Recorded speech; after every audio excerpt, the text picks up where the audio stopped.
Bonjour à tous, bonjour Alem, Bonjour Saïd. bonjour Loïc. Bonjour Saïd. Je suis très content en fait d'être avec vous aujourd'hui puisque en fait ce rendez-vous en fait cette discussion elle symbolise quelque chose de fort entre nous puisque nous avons décidé la Fondation Mosaïque et le Collège de Paris de signer une convention et de se mettre au travail pour pouvoir créer la chaire de l'inclusion économique. Donc pour nous c'est une nouveauté formidable, c'est le prolongement d'une réflexion qu'on avait tirée depuis 15 ans et on a eu la chance de vous rencontrer sur notre chemin, le Collège de Paris, Ascensia. Alem, alors vous êtes directrice générale, est-ce que vous pouvez nous parler en fait d'Ascensia Business School? Alors, absolument. Alors, Ascensia est une école de commerce et de management qui est très ancrée dans les territoires d'Île-de-France. C'est une école francilienne qui a 4 campus historiques au plus près des territoires d'Île-de-France. Donc, elle a un campus à Évry, Courcouronnes, à Marne-la-Vallée, à Logne, à Saint-Quentin-en-Yvelines et à Paris-La-Défense. Et un nouveau campus qui va ouvrir ses portes en septembre. Dans quelques jours dans quelques jours absolument, qui est en Seine-Saint-Denis, à Aubervilliers plus précisément. Donc le choix de ces implantations est très stratégique parce que c'est le projet pédagogique d'Ascensia est justement d'être au plus près des territoires d'Île-de-France pour justement amener en quelque sorte l'enseignement supérieur au plus près de ces populations et de ces étudiants qui habitent dans ces territoires-là et qui ont par moment ou des fois difficilement accès à l'enseignement supérieur, plus dans Paris, etc. Oui, parce que souvent, en fait, se déplacer, aller au-delà du périph', ça constitue un frein, parce que c'est long, parce que c'est coûteux, parce que c'est pas l'habitude. Absolument. Et le fait de venir avec des contenus pédagogiques de qualité, c'est aussi ça, Ascensia, c'est aussi donner plus de chance à ceux qui en ont le moins. Absolument. Ascensia, c'est la proximité géographique, c'est important quand même, mais c'est aussi bien sûr une qualité des enseignements qui permet justement de prétendre à des emplois durables plus tard pour nos étudiants. Et on y travaille d'une manière acharnée, je dirais, parce que c'est très important une fois qu'on a permis à ces étudiants-là d'accéder à l'enseignement aussi financier, parce qu'on permet aux étudiants d'avoir de l'alternance dès la première année. Donc en post-bac déjà, être alternant avec des partenariats très forts avec les entreprises des territoires en question. Donc ça permet cette accessibilité géographique, financière et aussi académique à des contenus très professionnalisants. C'est vrai que ça permet déjà un accès à l'enseignement et à l'emploi à ces étudiants-là. Alors c'est combien d'étudiants aujourd'hui par an à peu près? Ascensia, c'est plus de 2000 étudiants aujourd'hui qui sont répartis sur les différents campus. En Île-de-France? En Île-de-France, absolument. C'est une école francilienne, mais justement, ces 5 campus permettent d'avoir un nombre d'étudiants. On a plus ou moins 400-500 étudiants par campus. Ça permet quand même d'avoir ce suivi très personnalisé par nos conseillers formation, par exemple, qui permettent vraiment cet ancrage dans les tissus socio-économiques locaux de chaque territoire, pour avoir des alternances intéressantes pour les étudiants et pourquoi pas avoir des emplois durables derrière avec les entreprises des différents territoires. Ouais. Et ce qu'on trouve aussi particulièrement bien, c'est qu'on est sur différents niveaux de formation. Donc on est à la fois sur du niveau Bac plus 3, 4 et 5. Absolument. On fait les 5 années chez Ascensia. Donc absolument, l'étudiant peut choisir de s'arrêter avec un Bac plus 3 pour accéder à des emplois de ce niveau-là, donc pour une insertion professionnelle, ou alors continuer et avoir un niveau Bac plus 5 pour d'autres métiers, dans le management, etc. Alors, une fois que les jeunes sont formés, il y a la question en fait, de l'insertion professionnelle. Donc, l'alternance accélère l'insertion professionnelle. On sait aujourd'hui que se former via l'alternance permet d'avoir davantage d'entretiens de recrutement. Et c'est aussi là où notre complémentarité elle est intéressante parce qu'une partie d'entre eux ont aussi besoin d'être mis en relation avec des entreprises, soit au moment où ils recherchent un contrat d'alternance, soit après avoir obtenu son diplôme. Et aujourd'hui, on va un peu plus loin dans cette relation puisqu'on a décidé de créer une chaire de l'inclusion économique. Qu'est-ce qui vous a stimulé sur cette notion, sur cette idée, sur ce projet ? Alors, ce qui nous a stimulé, c'est très clairement ce projet pédagogique, sa stratégie de l'école qui est d'accompagner les étudiants, pas uniquement sur la formation, mais vraiment sur l'emploi durable. Les freins, on les connaît. Il faut être très honnête. Il y a des freins aujourd'hui pour ces populations, pour ces étudiants, pour accéder à des emplois durables, ou même pour accéder à des emplois dans certains cas. Donc l'idée de s'associer avec Mosaïque pour créer cette chaire, c'est aussi de travailler sur éventuellement ces freins-là qui font que les entreprises peut-être sont des fois frileuses à recruter ces jeunes-là qui, à compétences égales, quelquefois trouvent des difficultés à être insérés dans des entreprises bien déterminées ou dans des secteurs d'activité bien déterminés. Donc pourquoi pas, grâce à la chaire, pourquoi pas essayer d'avoir des études, même peut-être créer des corrélations pour expliquer que ce n'est pas juste un enjeu réputationnel pour les entreprises que de créer ces jeunes-là, mais ça peut créer des jeunes issus de la diversité et leur permettre une inclusion réelle en entreprise. Ça permet justement d'avoir peut-être d'améliorer la rentabilité de l'entreprise, la créativité des équipes, d'améliorer la marque employeur, enfin bon, d'autres résultats. Énormément de bénéfices. Absolument. On peut aussi saluer en fait l'engagement très fort du grand Olivier Delagarde, qui a tout de suite dit oui, et d'ailleurs qui était à l'origine du concept. Alors rentrons un peu plus dans le concret. Merci Loïc de participer à cet échange ensemble. Alors Loïc, qui êtes-vous ? Donc je suis Loïc Fourreau, je suis enseignant-chercheur chez Ascensia Business School et puis je suis également responsable de la chaire, donc nouvellement créée, dédiée à l'inclusion économique et au management de la diversité. Donc docteur oui. en sciences sociales, oui. Comment vous voyez les enjeux de cette chaire ? Qu'est-ce qu'on peut faire avec cette chaire aujourd'hui ?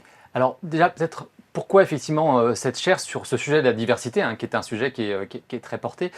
Si on regarde en fait la législation française, elle énumère une vingtaine de critères de diversité différents, dont chacun peut faire l'objet de mesures de discrimination. Ouais, et parmi ces code du travail. Voilà. Et parmi ces critères, le critère de l'origine n'est pas forcément le plus connu.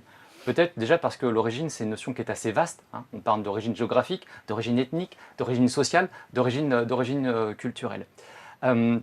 Et on sait que l'origine, elle est un frein à l'emploi.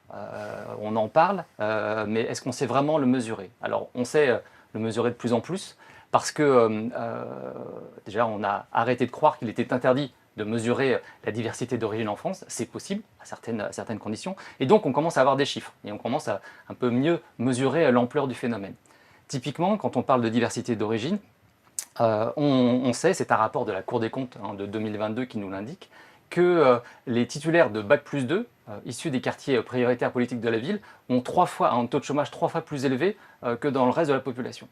Si on se place du côté des entreprises, que l'on regarde les exécutifs des entreprises, conseil d'administration, comité de direction, il a été fait une étude par Mosaïque RH au sein des entreprises du SBF 120. 90% des membres de ces instances ont un patronyme à consonance européenne. Donc la diversité ethnoculturelle, elle est assez rare dans ces exécutifs et dans certains secteurs d'activité, c'est vraiment poussé à l'extrême. Donc travailler effectivement sur mieux mesurer ce phénomène, sur les freins à l'emploi, à l'accès aussi à ce type de formation, faire progresser la connaissance, puisque c'est une chaire de recherche et d'enseignement, c'est effectivement c'est nos enjeux. Pour être un petit peu plus concret, on a bâti effectivement une feuille de route pour cette première année d'existence de la chaire qui s'articule autour de 4 types d'activités majeures. La première, c'est effectivement la participation ou l'organisation des événements autour de cet enjeu de l'inclusion économique. Alors ça peut être effectivement des journées de recherche, des échanges de pratiques entre partenaires ou s'inscrire dans le prochain sommet de l'inclusion économique qui aura lieu le 28 novembre prochain. Deuxième type d'activité, c'est d'initier effectivement des projets de recherche-action avec des entreprises partenaires qui sont désireuses effectivement de faire mieux connaître cette situation, identifier des leviers d'action. Troisième activité, à partir notamment de ces projets de recherche et de ces événements, ça sera effectivement de publier des articles, des ouvrages sur ce sujet. Production. Et puis quatrième, ça sera aussi de pouvoir nourrir des projets d'enseignement, puisque c'est une chaire d'enseignement. Et il est important de former les étudiants qui seront demain les salariés, les managers, sur ces sujets de l'inclusion économique. Et oui, bien sûr. Donc, en fait, on peut dire que ces notions, moi j'ai toujours situé en fait la question de l'inclusion économiste après les politiques d'intégration. La France sait en fait mener des politiques d'intégration. Aujourd'hui, on a des réussites qui ont bénéficié de ces politiques d'intégration et on n'a pas bien géré en fait la question de l'inclusion parce qu'on considérait que lorsqu'on mettait le paquet sur l'intégration, quand on élevait les gens, faire en sorte en fait que des populations d'origine modeste puissent accéder à l'enseignement supérieur, c'était déjà en fait la fin d'une trajectoire. En réalité, c'est super parce que le niveau d'éducation monte, le niveau de compétence, le niveau d'habilité augmente. En revanche, on rate complètement l'atterrissage qui consiste à dire est-ce que ces compétences, elles peuvent être captées par le marché du travail, elles peuvent permettre en fait à des entreprises de se développer. Et c'est vrai que là, il y a un raté. Il y a un raté qui s'illustre par un manque de politique de lutte contre les discriminations. Et nous, on a développé toute une ambiance sur les questions d'inclusion parce que ça se joue là, ça se joue par la capacité de permettre à des populations issues d'origine sociale modeste de travailler et de vivre par son travail. Et une fois qu'on est connecté au monde économique, eh bien, on développe, on permet à l'individu de se développer. Et donc ça, maintenant, il faut que ça transpire intellectuellement. Et c'est là où cette chaire est un point aujourd'hui de rendez-vous obligatoire parce qu'on n'a pas assez de matériaux pour pouvoir comprendre, mesurer. Je trouve qu'en France, la recherche intellectuelle, elle a un peu abandonné ce sujet-là.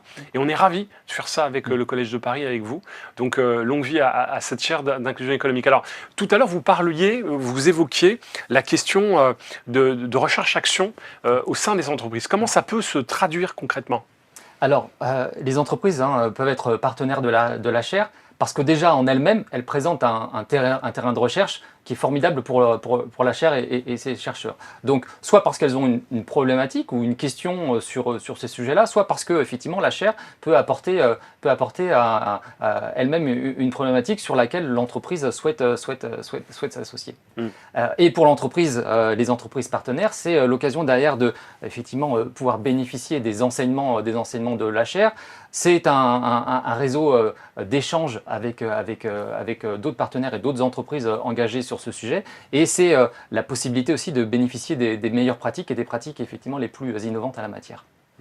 On peut aujourd'hui aussi se dire que beaucoup d'entreprises se questionnent sur ces questions-là et elles ont besoin de partenaires pour pouvoir pousser leurs réflexions, définir des feuilles de route, des plans d'action pour pouvoir agir et donc du coup passer par une phase d'analyse peut leur permettre au niveau de leur secteur d'activité, au niveau de leur territoire de progresser. On parlait aussi dans ce qu'évoquait Loïc, cette capacité d'accompagner les enseignants, d'accompagner les professeurs à mieux comprendre ces questions de discrimination, ces notions de discrimination systémique et puis surtout en fait tous ces leviers qu'on pourrait en fait transmettre et les enjeux qui sont nécessaires pour accompagner le corps professoral.